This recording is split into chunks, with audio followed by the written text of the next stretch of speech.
Hi guys, your most welcome to this channel. This is Ashif Ali और on the Limra classes. बच्चों, आज की class में मैं लेकर आया हूं आप लोगों के लिए बिल्कुल नया चैप्टर जिसका नाम है कैश फ्लो स्टेटमेंट। आपको इसके कॉन्सेप्ट को बड़े ध्यान से सुनना है और समझना है। मैं पहले इसके नाम से शुरुआत करूंगा और बाकी इसके अंदर जो मेन इंपॉर्टेंट टर्म्स हैं उन टर्म्स को एक्सप्लेन करूंगा। तो आइए फिर शुरू करते हैं। सबसे पहले आपको चैप्टर को शुरू करने से पहले ये समझना पड़ेगा कैश फ्लो स्टेटमेंट का यहाँ मतलब क्या है। देखो, पीछे से शुरू करते हैं। स्टेटमेंट, सबसे पहले क्या लिखा हुआ है इन्होंने? स्टेटमेंट। तो स्टेटमेंट मैंने यहाँ पर एक ऐसी रफली बनाकर दिखा रखी है। ये मान लो एक पेपर पे हमने कुछ ट्रांजैक्शंस नोट कर रखी हैं, कुछ ऐसी स्टेटमेंट्स नोट करी हुई हैं। किस चीज़ की? फ्लो की। अब फ्लो दो तरीके के होते हैं, एक होता है इनफ्लो और एक होता है आउटफ्लो। यानी कि कहीं से फ्लो आ रहा है और कहीं पर फ्लो जा रहा है। किस चीज़ का फ्लो? ये देखो, सबसे पहले नाम दिया हुआ है कैश का। तो हमें इस चैप्टर के अंदर, पूरे चैप्टर में बस इन्हीं बातों पे ध्यान देना है। कैश का इनफ्लो कहाँ से आ रहा है और कैश का आउटफ्लो कहाँ पर जा रहा है, क्योंकि इनफ्लो और आउटफ्लो का मतलब ही ये होता है आना और जाना। तो ठीक है, इतनी बात क्लियर है। अब ये कैश फ्लो स्टेटमेंट बनाने के लिए बोलता कौन है? ये बोलता है ICAI, जिसकी फुल फॉर्म है institute of chartered accountant of India. ये कुछ रूल्स और रेगुलेशंस ऐसे एज अ CA को बताती है कि उन प्रिंसिपल्स को फॉलो करके आपको कोई भी अकाउंटेंट या ऑडिटिंग वगैरह करने में मदद करती है। तो इसलिए इन्होंने बना रखा है अकाउंटिंग स्टैंडर्ड। ये आपने पढ़ा भी है। तो अकाउंटिंग स्टैंडर्ड थर्ड में सबसे ज्यादा जो चर्चा की गई है वो करी गई है कैश फ्लो स्टेटमेंट के ऊपर। तो आइए फिर शुरुआत करते हैं। कैश फ्लो स्टेटमेंट एक ऐसी स्टेटमेंट है, cash flow statement is a statement that shows the flow of cash and cash equivalent during the period. तो इसका मतलब क्या है? यहाँ पर कैश फ्लो स्टेटमेंट एक ऐसी स्टेटमेंट है जहां पर कैश या कैश के बराबर, कैश इक्विवेलेंट का मतलब होता है नगद के बराबर, cash and cash equivalent during the period. उसी पर्टिकुलर ईयर के अंदर जितना कैश आया और जितना गया उसकी स्टेटमेंट हमें तैयार करनी पड़ती है। किसमें? कैश फ्लो स्टेटमेंट में। भाई इन्होंने ये ऐसा इसलिए बोला है ना, तो पता भी होना चाहिए ना कि कहाँ से पैसा आ रहा है और कहाँ को पैसा जा रहा है। मतलब कोई गलत काम तो नहीं हो रहा, कोई स्मगलिंग वगैरह तो नहीं हो रही। तो इस चीज़ को इन्होंने बोला है कि डिस्क्राइब करके दिखाओ कैश फ्लो स्टेटमेंट में। तो यही हम इस चीज़ को देखते हैं। फिर आता है कैश एंड कैश इक्विवेलेंट। कौन कौन से होते हैं? भाई अगर आपके पास कैश को काट दो, कैश इक्विवेलेंट को रहने दो, इसका मतलब जानते हैं कैश एट बैंक। अगर आपके बैंक में बैलेंस है तो उसको हम कैश इक्विवेलेंट के नाम से भी या कैश इक्विवेलेंट की कैटेगरी में भी हम उसे डाल सकते हैं। क्यों डाल सकते हैं? क्योंकि आप जरा सी देर में जाएंगे बैंक से पैसे निकाल कर ले आएंगे, तो वो एक तरीके से कैश के ही बराबर हो गया ना, इसलिए हम उसे नाम देते हैं cash and cash equivalent. Next आता है करंट इन्वेस्टमेंट। ऐसी इन्वेस्टमेंट जिन्हें आप जब मर्जी निकाल सकते हो। देखो, एक होती है लॉन्ग टर्म इन्वेस्टमेंट और एक होती है शॉर्ट टर्म इन्वेस्टमेंट। जो शॉर्ट टर्म इन्वेस्टमेंट होती है वो आती है करंट इन्वेस्टमेंट के अंदर। आपको बात समझ आ रही होगी। तो यहाँ पर ये वही वाली इन्वेस्टमेंट बोली गई है। अब इस इन्वेस्टमेंट के एक दो नाम और होते हैं। जैसे घर का नाम क्या है इसके? शॉर्ट टर्म इन्वेस्टमेंट, जिसका एग्जांपल मैं भी आपको दे रहा था। ट्यूशन का नाम क्या है इसके? Marketable securities. यानी कि ऐसी इन्वेस्टमेंट जिनको फटाफट से कैश में कन्वर्ट करा जा सके, वो कैश इक्विवेलेंट के अंदर आते हैं। अब मार्केटेबल का मतलब क्या होता है? यहाँ पर मार्केटेबल सिक्योरिटी तो मैंने बोल दिया, जैसे कि जिन्हें जल्दी बेचा जा सके। यानी कि सिक्योरिटीज क्या होती हैं? शेयर्स हो गए, डिबेंचर्स हो गए। खैर डिबेंचर्स तो लॉन्ग टर्म का पार्ट हो गए, शेयर्स वगैरह ही होते हैं। तो वो मार्केट का पार्ट होते हैं और मार्केट में ले जाकर उन्हें इजीली सेल करा जा सके, इसलिए हम उन्हें बोलते हैं मार्केटेबल सिक्योरिटी। और वो किस कैटेगरी में आते हैं? वो आते हैं कैश इक्विवेलेंट की कैटेगरी में। तो इतनी बात अगर आपको समझ आ चुकी है, वैसा मैं मान रहा हूं अगर आपको समझ आ गई है, तो फिर बढ़ते हम आगे की ओर। Cash flow are classified into 3 categories. Cash flow को कितनी कैटेगरी में बांटा गया है? 3 कैटेगरी में बांटा गया है। पहला है ऑपरेटिंग एक्टिविटी, दूसरा है इन्वेस्टिंग एक्टिविटी और तीसरा है फाइनेंसिंग एक्टिविटी। अब तीनों का मतलब वैसे तो नाम से ही पता चल रहा है, बाकी फिर भी मैंने एक्सप्लेन करूंगा।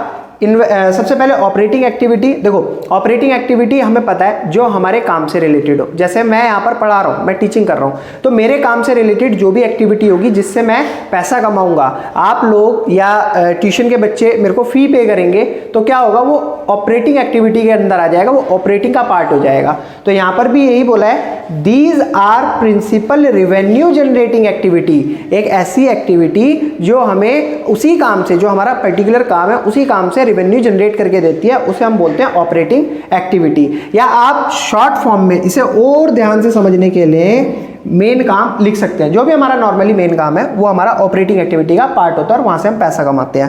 नेक्स्ट आता है इन्वेस्टिंग एक्टिविटी। इन्वेस्टिंग एक्टिविटी कौन सी होती है?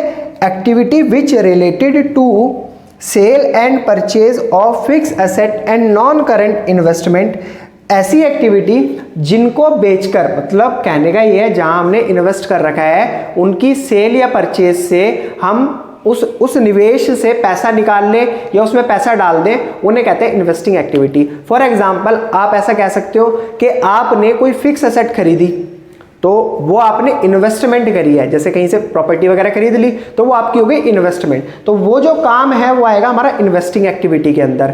मान लो आपने सेल कर दी, अभी तो परचेज करी थी, सेल कर दी कुछ टाइम के बाद, तो ये क्या है, आपने अपनी इन्वेस्टमेंट को कैश में कन्वर्ट कर लिया। तो आपको बात समझ आ गई होगी।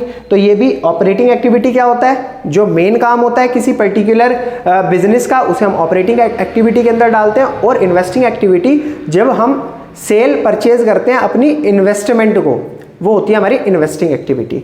नेक्स्ट बच्चों, नेक्स्ट आता है फाइनेंसिंग एक्टिविटी।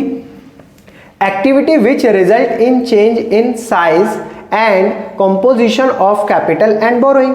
यहां पर क्या होता है फाइनेंसिंग एक्टिविटी में, जब हमारा कैपिटल का या बोरोइंग का साइज कंपोजिशन बढ़ता है या घटता है। जैसे कि मेरे पास 100 रुपए हैं और मुझे पैसों की जरूरत है, तो मैं क्या करूंगा, मैं किसी भी फाइनेंस कंपनी से क्या कर लूंगा, बोरो कर लूंगा, क्या पैसे बोरो कर लूंगा।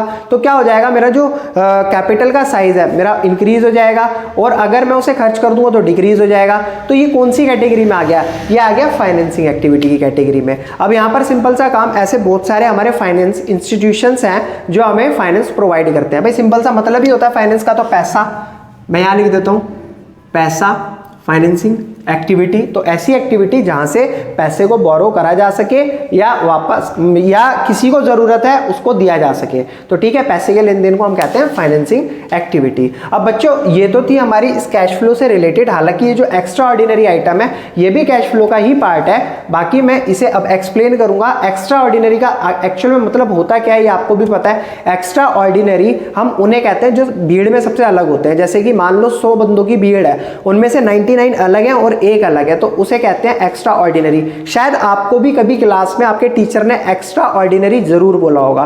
तो एक्स्ट्रा ऑर्डिनरी का मतलब क्या होता है, जो थोड़े से अलग होते हैं, डिफरेंट होते हैं।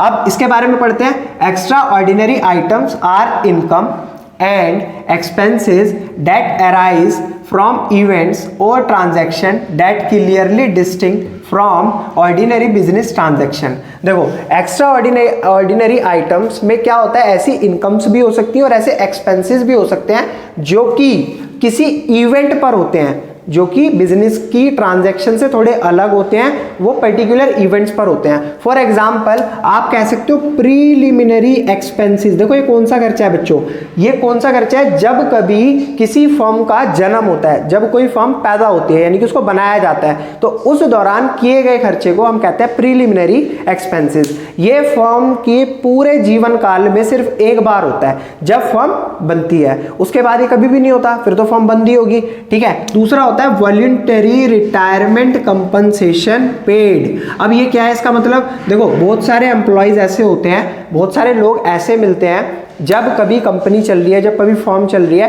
तो वो 2 4 5 साल में या साल 2 साल में वो छोड़कर चले जाते हैं, जिसकी वजह से कंपनसेशन मतलब बीच में छोड़कर चले जाते हैं, तो वो भी एक तरीके से उन्हें भी क्या करना पड़ जाता है, कंपनी को कंपनसेशन देना पड़ जाता है। तो ये होता है हमारे वॉलंटरी रिटायरमेंट कंपनसेशन पेड। अब ये क्या हो गया, एक तरीके से ये खर्चा जब ही होगा जब कोई पर्टिकुलर एम्प्लॉय जाएगा। ठीक है, तो ये भी क्या है, थोड़े से अलग ट्रांजैक्शन है, ये अलग हटकर जो एक्सपेंसेस है वो होते हैं। ये भी किसका पार्ट होता है, ऑपरेटिंग एक्टिविटी का पार्ट होते हैं, बिजनेस चल रहा है उस दौरान हम देखते हैं। Second, claim received against damage of fix asset, हमारी कोई फिक्स एसेट डैमेज हो जाती है और उससे रिलेटेड हम कोई क्लेम रिसीव करते हैं। मान लो मेरी पर्टिकुलर बिल्डिंग थी और वो ना डैमेज हो गई, कैसे डैमेज हो गई, बिल्डिंग क्या है, फिक्स एसेट है, वो डैमेज हो गई अर्थक्वेक की वजह से। अब क्या होगा, वहां पर मैं क्लेम रिसीव करूंगा, किससे रिसीव करूंगा, जो मेरी इंश्योरेंस कंपनी होगी जिसका मैंने इंश्योरेंस करवा रखा होगा, तो वो मेरे को क्या करेगी, क्लेम देगी। तो ये किसका पार्ट हो जाता है बच्चों, इन्वेस्टिंग एक्टिविटी का। बट ये भी बार बार नहीं होता, अब बार बार आज बिल्डिंग गिरी है, हो सकता ये ऐसा थोड़ी होगा कि 2 महीने बाद फिर बिल्डिंग गिरा दी, 3 महीने बाद फिर बिल्डिंग गिरा दी, क्लेम आ रहा है, ऐसा नहीं होता। ये कभी कभी होने वाले एक्सपेंसेस होते हैं, इसलिए इन्हें कौन सी कैटेगरी में डाला जाता है, एक्स्ट्रा ऑर्डिनरी आइटम्स की कैटेगरी में डाला जाता है। फिर बच्चों आता है हमारा payment of buyback of share, ये किसका पार्ट है, फाइनेंस। देखो जहां मैंने बोला था जहां पैसे से रिलेटेड बात आ गई वो किसके कौन सी एक्टिविटी में आ जाते हैं, वो आ जाते हैं फाइनेंसिंग एक्टिविटी में। यहां पर बोला है payment of buyback of share. अब कंपनी को जब पैसे की जरूरत होती है तो कंपनी क्या करती है, शेयर देती है, शेयर देती है, पैसे ले लेती है। लेकिन जब कंपनी के पास खुद के पैसे हो जाते हैं तो वो क्या करती है, शेयर्स को वापस ले लेती है और जो पैसा ले रखा है उनको वापस रिटर्न कर देती है। तो यहां पर पैसे का लेन देन हो गया, तो ये कौन सी एक्टिविटी में आ गए, फाइनेंस एक्टिविटी में आ गए। आई होप आपको ये बात बहुत अच्छे से समझ आई होगी। अब एक छोटा सा पॉइंट और आ रहा है हमारा यहाँ पर, financing and non financing activity. भाई हमारी बहुत सारी कंपनियां ऐसी हैं जो फाइनेंस और नॉन फाइनेंसिंग एक्टिविटीज को करती है मार्केट के अंदर। आपने कई बार सुना होगा मुथूट फाइनेंस, ये क्या करता है, लोन प्रोवाइड कराता है, किसी को पैसे की जरूरत है इसके पास जाओ, ये फाइनेंस प्रोवाइड करा देगा। दूसरा बजाज फाइनेंस, बजाज फाइनेंस के तो शेयर मेरे पास भी पड़े हुए हैं, ये भी क्या करती है कंपनी, मार्केट में लोगों को फाइनेंस प्रोवाइड कराती है। बहुत अच्छी कंपनी है, बहुत बढ़िया शेयर है इसका, बजाज फाइनेंस का। और भी बहुत सारी कंपनी है, शायद हमें याद नहीं है इसलिए मैंने एटसेट्रा एटसेट्रा लिखकर बात यहीं खत्म कर दिया। अब बात करेंगे नॉन फाइनेंसिंग एक्टिविटी की, जो पैसे से रिलेटेड काम नहीं करती, वो किसी प्रोडक्ट से रिलेटेड काम करती है। जैसे टाटा मोटर्स हो गई, टाटा मोटर्स का काम क्या होता है, गाड़ियां बनाने का, तो वहां पर वो फाइनेंस से रिलेटेड काम नहीं कर रही, वो काम कर रही है प्रोडक्ट से रिलेटेड। नेक्स्ट रिलायंस, रिलायंस क्या करती है, जियो की सिम बना रही है, तो वहां भी फाइनेंस से रिलेटेड काम नहीं हो रहा, वहां काम हो रहा है सिम से रिलेटेड। नेक्स्ट आता है आईटीसी। अब आईटीसी बहुत सारे काम करती है, ये भी फाइनेंस से रिलेटेड नहीं करती, या तो सिगरेट बनाती है या फिर क्या करती है, बुक्स कॉपीज। आपने देखा होगा बुक कॉपी, बुक्स तो नहीं, कॉपीज के ऊपर देखा होगा आईटीसी लिखा हुआ आता है। तो ये कंपनियां क्या करती हैं, नॉन फाइनेंसिंग एक्टिविटीज को परफॉर्म करती हैं, ये फाइनेंस से रिलेटेड काम नहीं करती, ये करती है नॉन फाइनेंस से रिलेटेड काम। आई होप आपको जितने पॉइंट मैंने अभी समझाने की कोशिश करी है सारे पॉइंट समझ आ चुके होंगे। अगर आपको वाकई मेरे सारे पॉइंट समझ आए हैं तो प्लीज वीडियो को लाइक कमेंट शेयर जरूर कीजिएगा। अब अगली वीडियो में मिलेंगे इसके बाद के कॉन्सेप्ट के साथ, यानी कि अभी 2-3 चीजें और रह गई हैं, उनसे रिलेटेड हम बात करेंगे।